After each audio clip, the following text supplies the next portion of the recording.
Anna Abrikosova est morte le 23 juillet 1936 dans une prison soviétique.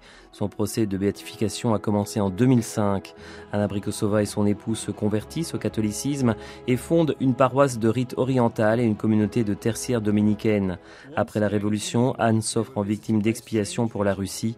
Elle est aussitôt arrêtée, endure la souffrance et meurt en raison de sa foi, offrant au monde un exemple exceptionnel de sainteté.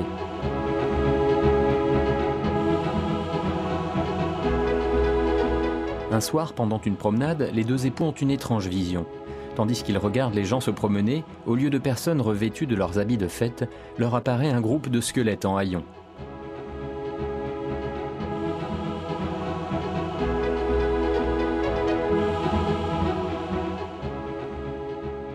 Petit à petit, ils sentent que leur âme s'éveille à une vie nouvelle. Ils prennent conscience que Dieu existe, ils ont soif de lui, en éprouvent un désir ardent et insatiable.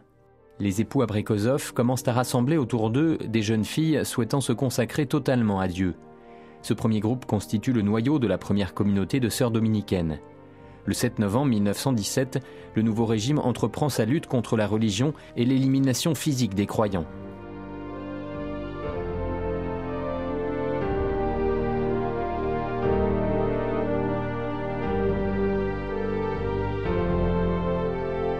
Sœur Catherine et les religieuses sont convaincues que Dieu a accueilli leur sacrifice d'expiation pour la Russie et acceptent l'arrestation et l'emprisonnement comme une réponse à leurs vœux, comme un acte de miséricorde de Dieu qui leur avait donné la joie de partager les souffrances rédemptrices de sa croix.